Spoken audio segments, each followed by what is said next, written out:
रामलाल एक छोटे से गांव में रहता था। वह एक साधारण किसान था, जिसकी रोजी रोटी उसकी छोटी सी जमीन पर निर्भर थी। रामलाल का परिवार उसकी पत्नी सीता, बेटा मोहन और बेटी राधा से मिलकर बना था। वह अपनी ईमानदारी और मेहनत के लिए पूरे गांव में प्रसिद्ध था। रामलाल का दिन सूरज उगने से पहले शुरू होता और सूरज डूबने के बाद खत्म होता। वह अपनी जमीन पर कड़ी मेहनत करता ताकि अपने परिवार का पालन पोषण कर सके। उसकी पत्नी सीता भी घर के कामों में उसकी मदद करती और बच्चों की देखभाल करती। एक वर्ष गांव में भयंकर सूखा पड़ा। बारिश न होने के कारण फसलें बर्बाद हो गईं। रामलाल के लिए यह समय बहुत कठिन था, क्योंकि उसकी आमदनी का मुख्य स्रोत उसकी फसलें थीं। परिवार के सामने आर्थिक संकट खड़ा हो गया। रामलाल ने गांव के साहूकार से कर्ज लेने का विचार किया, लेकिन उसकी ईमानदारी उसे उधार लेने से रोकती थी। वह जानता था कि कर्ज लेना आसान है, लेकिन उसे चुकाना मुश्किल होता है। उसने तय किया कि वह मेहनत करके ही अपनी स्थिति सुधारने की कोशिश करेगा। रामलाल ने अपने खेत में नई तकनीकों का उपयोग करने का निर्णय लिया। उसने जैविक खेती की ओर रुख किया और कम पानी में उगने वाली फसलों की खेती शुरू की। उसने अपने बच्चों को भी खेती के नए तरीकों के बारे में सिखाया, ताकि वे भी उसकी मदद कर सकें। धीरे धीरे उसकी मेहनत रंग लाने लगी। फसलें अच्छी होने लगीं और उसकी आमदनी में वृद्धि हुई। गांव के अन्य किसान भी उसकी सफलता देखकर प्रेरित हुए और उन्होंने भी नई तकनीकों को अपनाना शुरू किया। रामलाल की ईमानदारी और मेहनत ने उसे गांव में सम्मान दिलाया।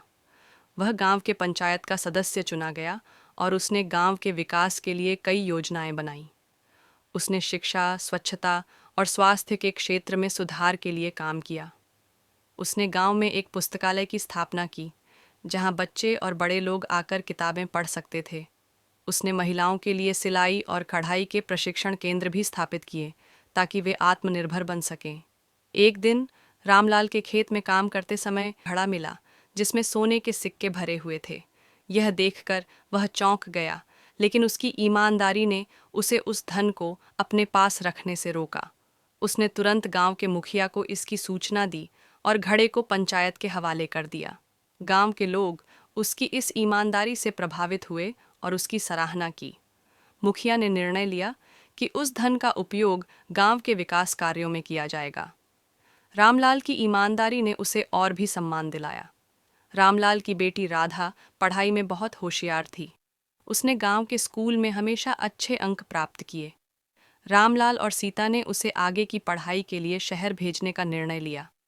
राधा ने शहर में जाकर उच्च शिक्षा प्राप्त की और एक शिक्षिका बनी। मोहन ने भी अपने पिता के साथ खेती में नई तकनीकों का उपयोग करना सीखा और खेती को एक व्यवसाय के रूप में विकसित किया। उसने आधुनिक मशीनों और तरीकों का उपयोग करके उत्पादन बढ़ाया और गांव के अन्य किसानों को भी प्रशिक्षित किया। रामलाल की मेहनत, ईमानदारी और नैतिक मूल्यों ने न केवल उसके परिवार को सुखी बनाया, बल्कि पूरे गांव को भी प्रगति की राह पर अग्रसर किया।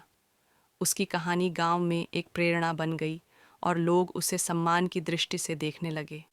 उसकी ईमानदारी की कहानी दूर दूर तक फैली और लोग उसे उदाहरण के रूप में प्रस्तुत करने लगे। रामलाल ने साबित किया कि सच्चाई, मेहनत और ईमानदारी से किसी भी कठिनाई का सामना किया जा सकता है और सफलता प्राप्त की जा सकती है।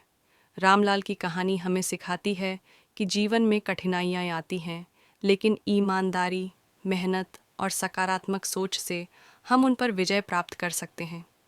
समाज में बदलाव लाने के लिए हमें पहले खुद में बदलाव लाना होगा और अपने कार्यों से दूसरों को प्रेरित करना होगा।